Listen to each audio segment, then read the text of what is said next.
Hello everyone, are you ready for another anime recap? Then subscribe right now to this Anime Plots YouTube channel and watch this full video. Did you subscribe? Okay, let's start the video.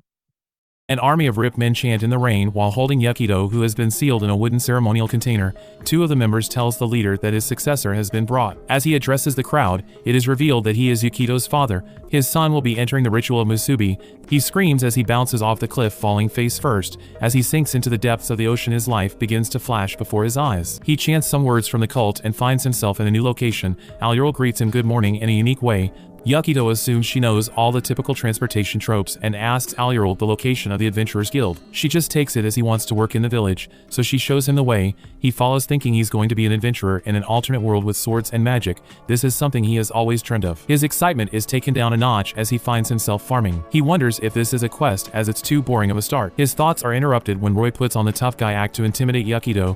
Clen breaks his character by hitting and telling Roy to stop hassling the new guy. Yakido uses the surplus grapes to make happy juice. It is there in such abundance that Aluril's older sister Sayuril creates a human pyramid and pours the drink over them to enjoy. It has been a month since Yakido arrived. Although it is not exactly what he wanted, he thanks his god for sending him to this world. Aluril looks at him confused because she doesn't know what that word means. He later takes a stroll in the woods as he reveals that this world doesn't have the concept of gods, religion, or any sort of spirituality. The trio visit the imperial capital. He also advises him to avoid talking to anyone from the city. He explains that their village is despised. As he looks around, he notices everyone glaring at them. Yakido sees a group of people in the square, so he goes to have a look, and to his surprise, he sees guards standing behind some men who take a substance which ends them. The guards check and announce to the crowd that the day's end of life has concluded smoothly. Aluril pulls him away as he looks distressed. She lets him know that the country has what is called the end-of-life system. When the country orders it, the chosen people must delete themselves. Roy adds that they are kind of special, so they get treated differently. But the following morning,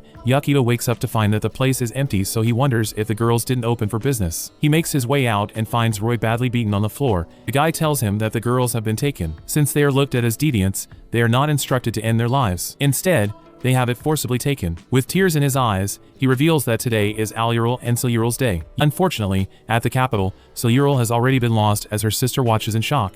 He gets angry when he sees the state of Sayuril and asks why is it that they have to suffer. Bertrand steps forward stating that they are deviants who fear the end of life, and it shouldn't be so because the citizen must embrace it. After listening to him, he figures that the thought patterns are just like a cult. Before Yakido can react, he is taken out by the high ranker, and he then ends Aluril. As the two bleed out, Yakido grabs his protective necklace and pleads for Mitama to save them. His pleas are heard, which summons her into the world. She drops down happy that Yakido finally called her, but she gets angry when she realizes that he's dead. She uses her power to engulf Bertrand and his men for their transgression. The goddess then brings the two back to life, which surprises them. She disturbs Yakido a little before formally introducing herself. Wasn't planning on reviving anyone else but Yakido. The others were just a byproduct of her overflowing power. Yakido looks down at her a little surprised that she could bring back the dead to life and wonders if she's a god. The capital residents just witness the miracle but turn at once, leaving the area as if nothing happened. Yakido notices and finds their behavior odd. They later return to the isolation camp. The others are shocked to see them alive even though they are a little ruffled up. Yakido sits with Clen, wanting to be filled in on the important details about the country. He still can't fathom why there is a compulsory end to a person's life. The resident explains that the end-of-life system was established hundreds of years ago by the Emperor and the Parliament. They are confused about who the stranger is,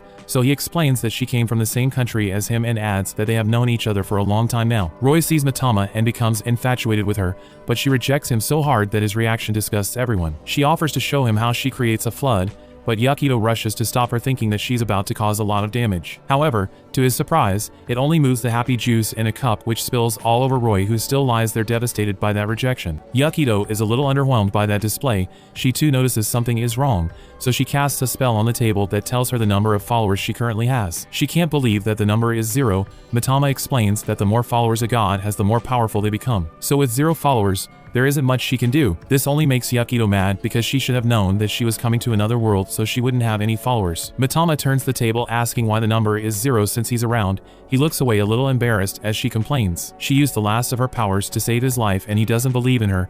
Yakido has decided that he will make her a deity by creating a religion and making her the first god of their current world. They target Roy first as they talk to him. He's too busy in his world. Nevertheless, he hears everything and agrees to become their first follower. Mitama checks and he has been countered. She is happy but attacks Yakido for not believing. Aluril rushes in with their poison pet.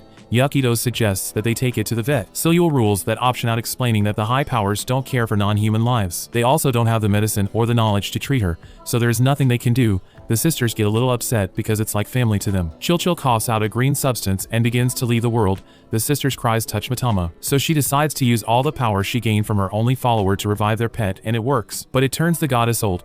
The sisters are grateful for the kind act. Mitama checks her follower count and it's up to 3, but the amount of power flowing through her is ridiculous. Yakido is shocked that she gains so much power. The goddess herself notes that this is not normal. She speculates that the sisters must have some kind of special ability. He starts to think that maybe the way someone becomes a follower is also a factor that affects the amount of power Mitama can use. The sisters became followers after seeing the goddess's powers firsthand. On the other hand, Roy is obsessed with Mitama, so he is more down the worship route.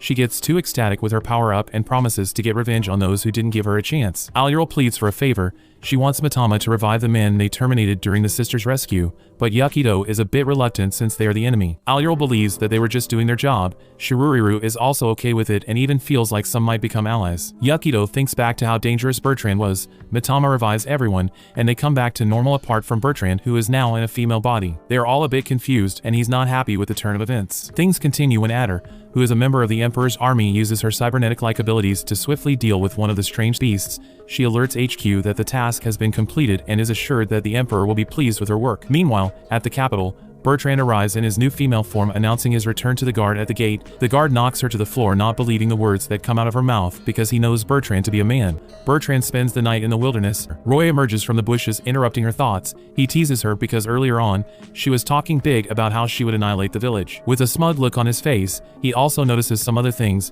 but Yakido comes in and Judo throws Roy into the tree, knocking him out before he can even think of transgressing. Yakido offers his hand for her to join them as he needs her help. He entices her by promising to create a place for her to stay. Later on, the villagers are attacked by a strange beast while they tend to their farm. Bertrand saves them when she descends with an attack on the monster's head, which halts its charge for a moment, but it recovers after a short while and begins an even more aggressive charge toward her. Bertrand activates her sword and slices it in half with ease. Yakido and Mitama watch on in shock at what they are seeing. Everyone praises her for saving them. He carries on using crafty methods to get people to join, like persuading Aluril to make it so that only members can drink the happy juice from the tavern. More people join as a result, which is music to Yakido's ears. He next creates an insulated pot that preserves food that is placed inside. Silul tells them that they can get one if they join the religion. By the close of the day, Mitama checks her follower count, and to her surprise, she gained over 100 followers as a result of Yakido's hard work. Yakido later stands alone on a cliff. He is joined by Bertrand. She reveals that it is not the numbers that make the Imperial Army formidable, but the Archons. They are a small elite division that the Emperor has direct control over. Yakido is interested to know if they are stronger than Bertrand. She confesses that she is nothing in comparison to them because they have been bestowed special powers directly from the Emperor. Adder confronts her colleague called Loki for making her chase after the strange beasts. Adder suspects that Loki is trying to buy more time because she is planning on revolting against the Emperor and the Parliament, but she dismisses the accusation, stating that she's a loyal servant. Bertrand does some recon around the village and is surprised that the capital still hasn't attacked the isolation camp. Her thoughts are interrupted by Adder, who has finally arrived at the village. She gets in a defensive stance, knowing that Adder is not from the village. She's very wary because she could sense her presence. Adder checks the database and confirms that the lady standing before her is Bertrand, former captain of the 6th Regiment. Adder is confused about the sex change, and Bertrand is surprised that she figured out who she is. Adder doesn't understand the situation, but she just labels her as a rebel and attacks, but Bertrand dodges. But after a brief exchange, she gets defeated and is dragged by Adder to the village. She looks at the village and is perplexed by what she sees. The villages are using tractors and wind turbines, among other things. 1 month ago, Yakido told Klen and Siluril that he would increase the number of Mitama's believers to 10,000 before the Archon arrives. People in this world don't know what gods are, plus people may not believe that Mitama is a god due to her appearance, so he increased the number of the believers by bringing people benefits before. Soon after, Roy is driving a harvester in the field. The villagers are also very excited, and it is their first time seeing a machine from Earth. Such a way of harvesting wheat is dozens of times faster than theirs. Yakido tells the villagers that this tool is a divine instrument created by Mitama-sama, and that as long as they join their religious organization and believe in Mitama, Mitama-sama will grant the believers this instrument. Hearing this, the people on the spot express their desire to believe in Mitama and join the organization. The number of her believers has been increased to 927 now, and it is much faster than the method Yakido used before. Just as Yakido is thinking about what to do next, at night, on the mountain, Yakido looks at the illuminated village and sighs that electricity is one of the greatest inventions in human history, thanks to which human beings can overcome the night. Everyone is enjoying the night, except for Mitama. She is very weak at the moment because she has exhausted her divine power again. Klen is also shocked by the scenery in the village, and he can't help but lament that even the king has never seen such impressive views, which are far more impressive than that in the imperial city. Clen's words make Bertrand alerted. How could a villager from the isolation camp know about the Imperial City and the king's thoughts? Clen tells the two in front of him that he was actually working for the Imperial Palace before. While saying this, he takes off his clothes, revealing a mark, which represents that he is not a villager from the isolation camp. After that, he explains that he is just living in the isolation camp according to his own ideas, and he prefers life in the isolation camp to that in the Imperial City. Clen knows that he is acting like a weirdo, but Yukito and Mitama, as well as the gods they often talk about, are even stranger than him. He asks Yukito to explain what a god is. After thinking for a while, Yukito answers that the gods will be mentioned in two situations. One is that people will fabricate a god to forcibly explain some unexplained events. The other is that some religions will create a god to attract some believers to benefit them. Speaking of this, Yukito becomes curious. He can understand why they don't have the second kind of gods he mentioned, but it is very strange that they don't have the first. That is to say, there are no unexplained events in this country. Bertrand says that according to Yukito's words, the god in this country should be the king, because all the natural phenomena that occur in this world will be explained by the assembly that works directly under the king. As long as the assembly still exists, they won't have any unexplained events. Hearing what Bertrand said, Yukito falls into deep thought. Because of electricity. In just one night, the number of Mitama's believers has increased to 2008, which is also the number of all villagers. Just when Yukito is about to head to other villages to attract more believers, Roy anxiously informs everyone that Bertrand is captured by a girl. Next, let's go back to the story after Adder defeats Bertrand. Adder thinks that this strange village is likely to pose a threat to the Imperial City. Holding a water pipe, she forces Bertrand to tell what is going on in the village. If Bertrand doesn't tell the truth, she'll break her limbs first. Just as Adder is about to harm Bertrand, Mitama appears, stating that she is a god, and Bertrand is her believer. Like her family, it is her job to protect her believers. When Adder hears the word family, she is very angry, as if she hates the word very much. After Yukito arrives, Bertrand tells him that the girl in front of him is the legendary Archon, and she comes this time to wipe out the village. Adder shoots a beam of energy at the people in front of her. She finds that her attack is blocked by the giant rock in front of her. Before she can figure out what happened, Mitama unleashes her divine power, and summons many human-like monsters, which then rush towards Adder. Adder struggles to fend off Mitama's attacks, and she can't figure out how there can be such a powerful force other than the Archons. Obviously, Adder gradually can't resist with more and more human-like monsters appearing, and at this time, Mitama summons a huge barrier to trap Adder inside. Mitama happily throws herself into Yukito's arms, but not long after she is filled with joy, a beam of energy breaks through the barrier. It turns out that Adder did not use her full strength just now, and at this moment, her clothes have been damaged, with various strange arms floating around her body. Seeing this, Mitama summons giant pythons to attack Adder, and the arms around Adder burst out with a dazzling light, easily absorbing these giant pythons. Yukito is frightened by this, and Adder's power is almost like something from a legend. The power of the two collides fiercely. Mitama is defeated and falls to the ground, while Adder, who is in the air, is also seriously injured. Yukito hurries forward to hug the injured Mitama, and just then, Yukito's companions appear. They come here to care for them despite the dangers of the battlefield. Seeing this, Adder is furious, and she seems to hate seeing people caring for each other, so she decides to completely destroy everything in front of her. As terrifying power gathers in Adder's hand, a huge energy ball appears, and then she throws it at the distant village. As the energy ball explodes, the village will be completely destroyed. Just when Yukito is desperate, things turn around,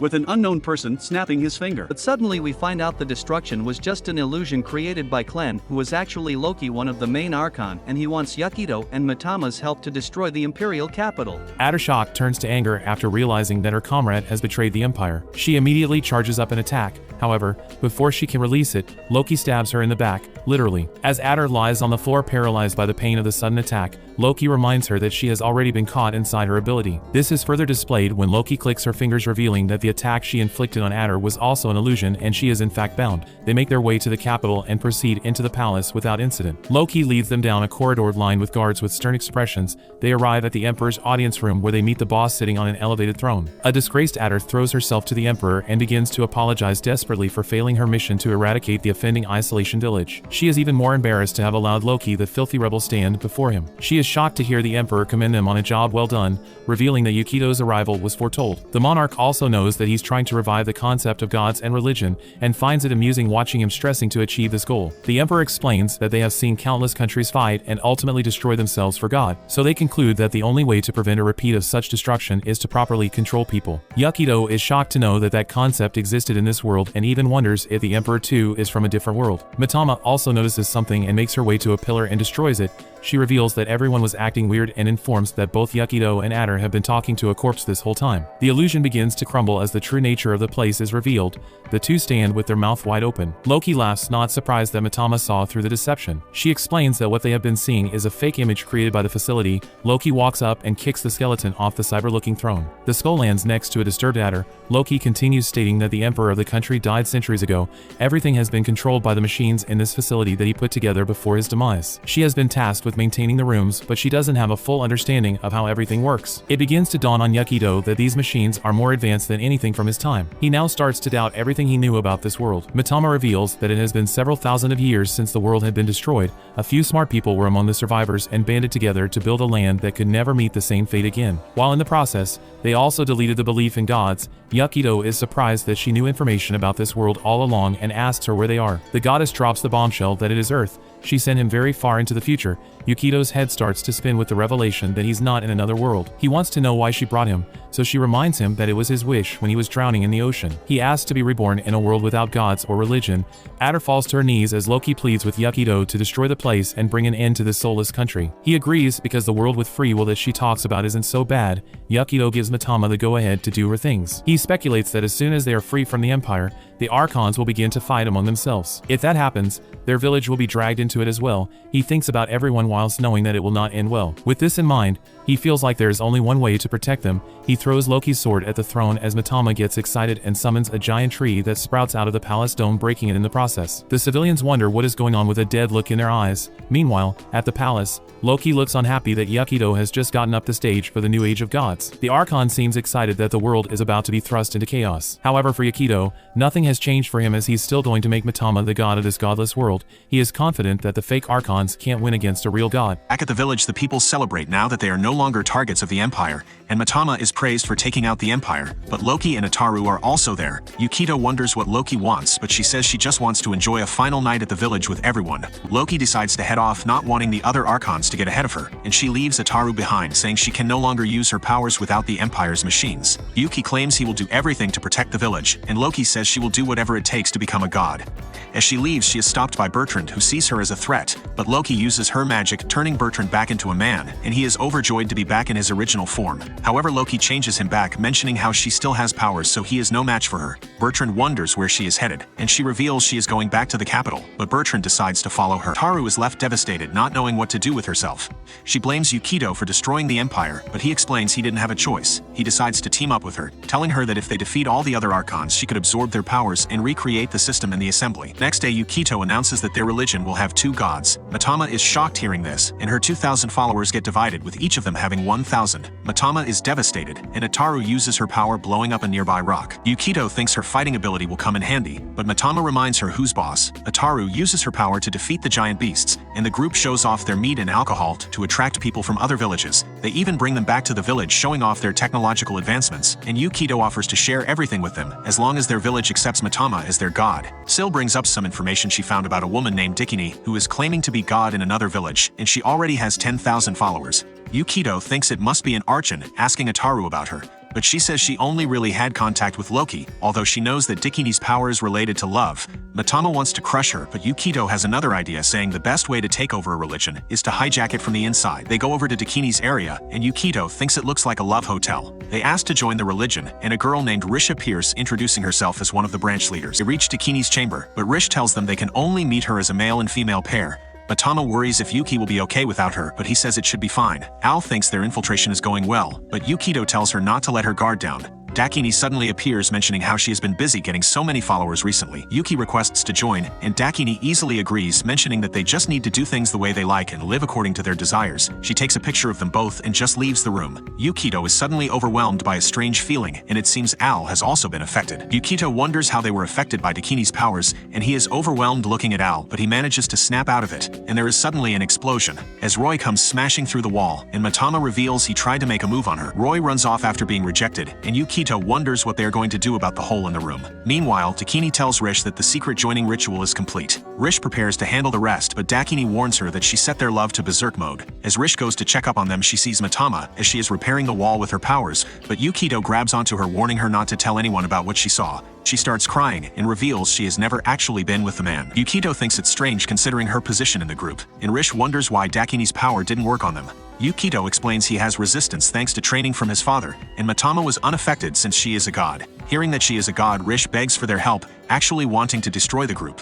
Meanwhile, Roy causes a scene running around, but he runs into Dakini, who finds him interesting. Rish explains how her village was taken over by Dakini's sect, and she was unwillingly forced to become a follower. Before she joined, she used to read the forbidden books about lovemaking, so she started making crazy stuff up, and the other followers became convinced she was experienced, even making her one of the branch leaders. She tells them she'd just like to read about it but can't stand it in real life, so she wants to get free by destroying this act. Yukito isn't sure he can trust her but thinks she could be useful, so he agrees to help her. Matama suddenly starts to panic as she sees her follower count dropping. We see the villagers as they try to restrain one of the giant beasts. The beast breaks free, but Syl says they bought enough time, and Ataru uses her powers to blast it and take it out. The villagers praise her, and she feels like her power is getting stronger. Meanwhile, Rish explains how Dakini rotates between each branch of every few days, so it will be a few weeks before she comes back around to their branch. Meanwhile, in another branch, Dakini spreads her message, gaining even more followers, but she notes that her power doesn't seem to be increasing. She overhears some followers talking about the new items they've obtained to help the love sessions, revealing Rish has been handing them out in her study group. We see Rish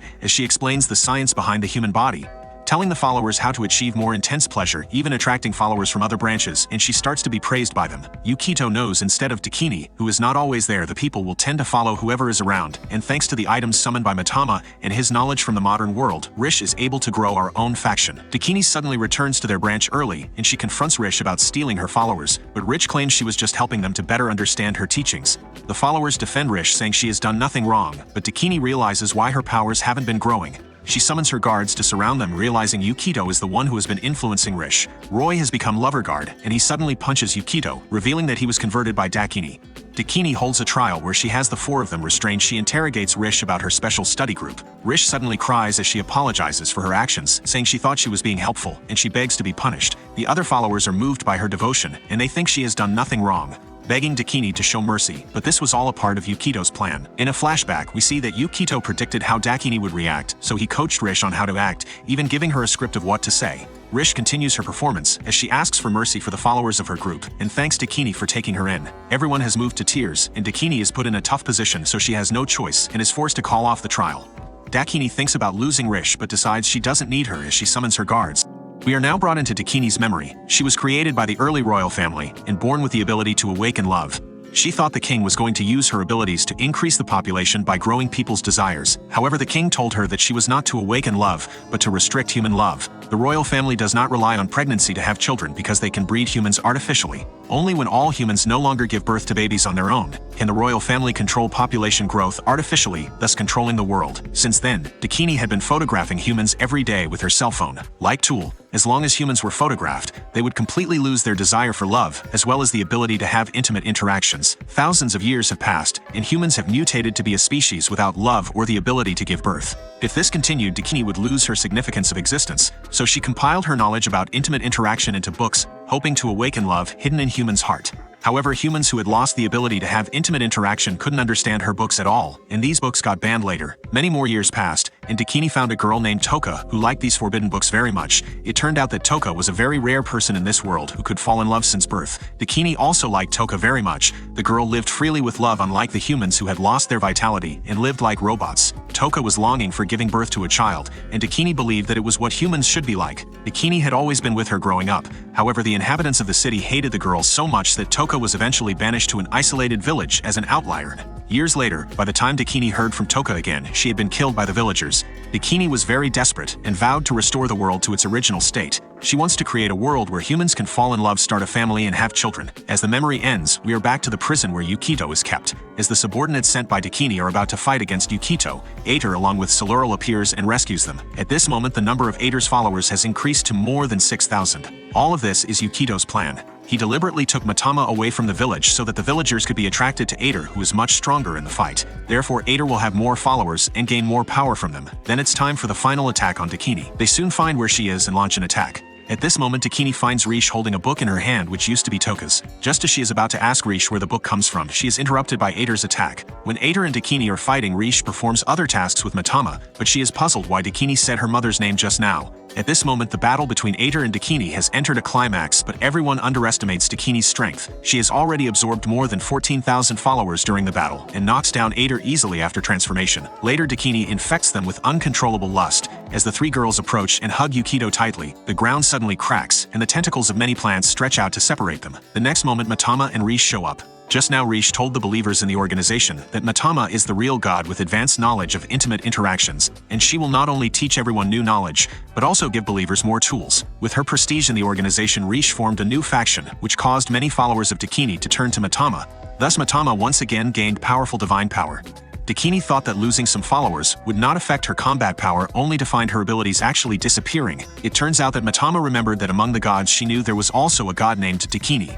She deduced that this Dakini was just the archon of this world, who could only borrow her power from the real god, so she traveled to the world of the real god Dakini, and begged her to reclaim the power of the archon. The real god also felt that the recent behavior of archon Dakini in making the believers go on an intimacy spree was a bit excessive, so she promised Matama to temporarily withdraw archon Dakini's divine powers. Dakini finally realizes that something is wrong, and tries to escape but is stopped by Roy at the door. Not long ago in prison, Yukito handed Roy a note saying that as long as he helped the woman when she was in danger, he would win her heart. Roy has always liked Matama, so he believes that if he helps Matama stop Dakini, he will reap Matama's favor. While Roy stops Dakini, Ader attacks and completely defeats Dakini. Though defeated, Dakini still doesn't understand why would she with such strong power fail in the end. Yukito tells her that it is because she is always alone while he has so many partners around. Then Riche finally comes up and asks Dakini how she knew Toka's name, and Toka was her mother. Hearing this, Dakini is caught up in memories that Toka once told her that she wanted to find a man she loved, have a child of her own with him, and let the child become Dakini's best friend. Riche is the child of Toka, and the man she loved. At this moment, Dakini awakens and starts her confession. She should not have made humans obsessed with physical pleasure and lose their thinking about love.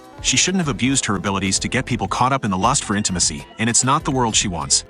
After that, Yukito tells Dakini to tell her followers that Matama is now their goddess, but Dakini rejects his offer. Riche comes to her and asks about her mother. Riche tells Dakini that she will help her and leaves. After some time, Riche comes back with Yukito in the leash and frees Dakini, but asks Dakini to give all her followers to Riche. She accepts it, and we learn that it was Riche's plan to get the followers from Dakini. Because Riche believes in Matama, it means that anyone who believes in Riche will actually believe in Matama. After this, everyone heads back to the village. When suddenly they are attacked by the CGI monsters, Ader easily defeats it, and we learn that she has more than 11,000 followers, which is more than Matama has. Suddenly, a lot of CGI monsters appear, and Ader can't defeat them all. Luckily, thanks to Matama, they saved. The monsters destroyed the village, but everyone left alive. Yukito asks Matama to restore the village with her power. She restored the village but left powerless. In the distance, we see Antor Archont, named Gaia, who can control the CGI monsters, but to her surprise, they attacked her instead. While celebrating, one of the villagers comes in and says that Roy was attacked by the CGI monsters. Ader easily defeats the beast, and it turns out that Roy was carrying Gaia with him when he tried to make a CPR, but she kicked him and said that she don't like him at all. She introduces herself and tells that she can control the CGI beasts, and Yukito instantly attacked her. She begs him to stop and tells that she didn't want to destroy the village, and later on we learn that she only has 2 followers. Gaia tells that she wants to destroy Loki, who is now in the capital. They all went to the capital, and surprised to see that built a wall. Gaia uses her power to create a bird to show that anything that will cross the wall will be destroyed. Suddenly a black knight appears, and we learn that this is Bertrand. Loki appears near Yukito, and he instantly attacks her, but this doesn't work. She explains that now she has more than 1 million followers, but Yukito laughs at it and tells that it's not so much. He leaves and tells her if she had attacked them she would have died. But back at the village he tells everyone that he bluffed. Bertrand explains that Loki Probaby used his power to make everyone think that the Emperor is alive, thus everyone started believe in Loki thinking his illusion is the Emperor. Yukito tells that to defeat Loki he will make Matama an idol. Under Yukito's arrangement, it doesn't take long for the world's first band to be formed, and it soon gains a large number of fans. The next moment she finds that her divine power has increased, but the number of her followers is still the same. Yukito tells her that he has discovered that the divine power of the gods has a lot to do with the cohesion of the entire religion, in addition to the number of followers. There is no music in this world, and the appearance of the band greatly enriches people's entertainment life, which is why the band can attract fans so quickly. Now Yukito wants to ask Bertrand to do something. Bertrand is moved by Yukito, and immediately promises him that she will do whatever he wants. Yukito then asks her to follow Gaia secretly. Gaia is a new member of their organization, and Yukito still feels uneasy about her. When tracking Gaia, Bertrand discovers that Gaia always deliberately approaches some children and tries to trick them into visiting her home. However, she uses so low-level methods to deceive the children that they all despise her or are scared away. away. Later Bertrand finds out that Gaia has come to a nearby house where 5 young children call her mother, and they have a very good relationship. Bertrand tells Yukito about this, and Yukito immediately guesses that it is Gaia's religious organization. The smallest form of religion is a family. The different lifestyles of each family can be regarded as special rituals of religion, and the head of the family is the leader. Yukito does not want such a formidable opponent hidden around him, so he decides to destroy Gaia's religious group. To do this, he has to find someone to help. The next morning, when Yukito is waiting for the person to appear, Bertrand suddenly hugs him and begins to undress him, intending to do something shy with him. It turns out that this is all done by Dakini, who deliberately controls Bertrand to tease Yukito. Fortunately, Riche appears in time to stop Dakini from controlling Bertrand, and Bertrand immediately flees shyly. Because of Riche, Dakini reconciles with Yukito. The reason why Dakini shows up here is that Yukito asked Riche to bring her here. Yukito wants to use Dakini's ability to control people's minds to snatch Gaia's family. Dakini doesn't want to agree at first, but Yukito tells her that Gaia is likely to be using these children, and if they lose their value, the innocent children will be abandoned.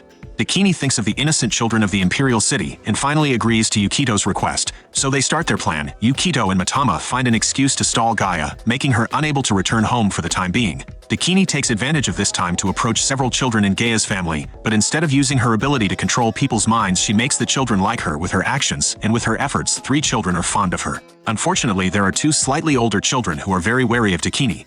Gaia once told the 2 children not to approach any strangers. Dakini wants to persuade the 2 children to play with her. Unexpectedly, the next moment these 2 children summon monsters. Since Dakini transferred all the followers to Riche with Dakini's divine power, now she cannot fight these monsters at all. Dakini immediately flees with 3 children. When she catches up with Dakini, the monsters are already defeated by Yukito and his companions. Yukito has already guessed that something might happen, so he heads to support Dakini with others. At this moment, the ground suddenly shakes and Gaia appears. Cyan thinks Gaia comes to save her and immediately throws herself into Gaia's arms. Unexpectedly, the next moment Cyan falls into the ground, and Gaia stops smiling, saying that the family game is over. Suddenly, a very large monster appears nearby, which is created by Gaia. This monster is so powerful that Ader can't cause damage to it. Luckily, at the critical moment, the Allura sisters drive a truck to leave with Yukito and the others together. This monster is named Typhon. Although it took many years to create Typhon, as long as it is created, it will be completely loyal, and it doesn't need much divine power to control it. While Yukito is thinking about how to defeat the monster, part of the monster's body suddenly emerges from the ground and crashes into the truck.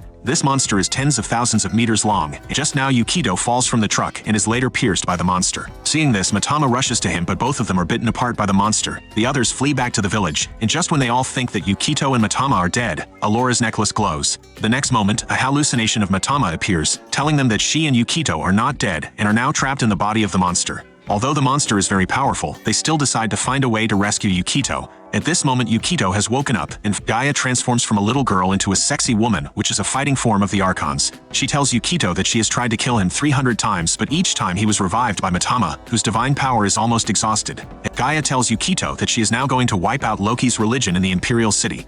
Gaia has lived in this world for a long time. Before the royal family showed up, Gaia's mother created a cult. To satisfy her desire, she even consolidated her position by hurting Gaia, which kept Gaia living in pain. Until one day she could no longer withstand it. She killed her mother and destroyed the cult herself. Later, the royal family appeared, which adopted her and made her into an Archon. Each Archon has a similar tragic experience. Just as Gaia is about to kill Yukito again, she discovers through the eyes of the monster that Yukito's companions have actually set up a stage nearby and are holding a grand concert. She has no idea what these people are doing. Soon she knows the answer. These people hold a grand concert to attract the surrounding villagers to be their fans, and using their worship they can gain more divine power, which strengthens Ader's divine power by several times. Dakini also gains the love of fans at this concert, thus gaining a lot of divine power. Encouraged by Riche, she and Ader launch a fierce attack on the monster Typhon. Unfortunately, Typhon is much more powerful than they thought, and their attacks only slightly stop him from going forward and can't defeat him. So Yukito's companions start up a plan B. Ader gets on the stage holding a microphone, telling her fans that she is very grateful for their support and that she is very happy when getting along with them. But from this day on, she will no longer be a god in the religion, hoping that her followers can believe in Matama. After listening to Ader, these followers are not very willing to accept this fact. Suddenly Riche tells everyone that after Ader quits her duty as a god, she will serve the followers in the audience. Hearing this, the followers go completely crazy. They no longer reject Ader's proposal and become Matama's followers. In this way, Matama gains a large number of followers and greatly strengthens her power, with which she cooperates with Yukito and completely defeats Gaia. As the monster Typhon disappears, Matama shows up in front of everyone with Yukito in her arms. Seeing Yukito, Allura immediately throws herself into his arms, and everyone else shows a smiling face. Next, it is time for the trial of Gaia. A boy who was adopted by her Kai wants to kill her but is stopped by Cyan. Cyan has taken Gaia as her mother. She was very happy with Gaia during this time and felt the warmth of family. So she wants everyone to give Gaia another chance, and she doesn't want this hard-won family to be destroyed again. Gaia is touched by Cyan's words. In the end, she and Cyan hug each other, and Cyan vows to form a real family. After this incident, the villagers hold a banquet to celebrate their victory. When everything is arranged, Yukito discovers that Matama has 30,000 followers now, which is very strange because the total number of all the surrounding villagers has not reached 30,000.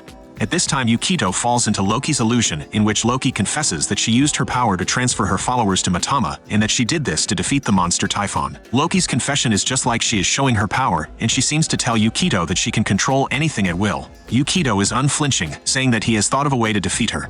After Loki disappears. After that, Yukito returns to the real world, and he starts to think of everything that happened recently. He had nothing in his original world, but he met many new companions here who, though strange, are kind, and he is happier than ever before. Seeing his companions, Yukito can't help but think that although this world sucks, it is incredible, and he vows to protect everything in front of him now. How was the video? We hope it was good. If so, please check these videos. Also, please comment down your thoughts and your suggestions for future videos. If you haven't already, please consider subscribing now to show the support to our channel. We hope to see you soon with another video right in this channel. Have a nice day.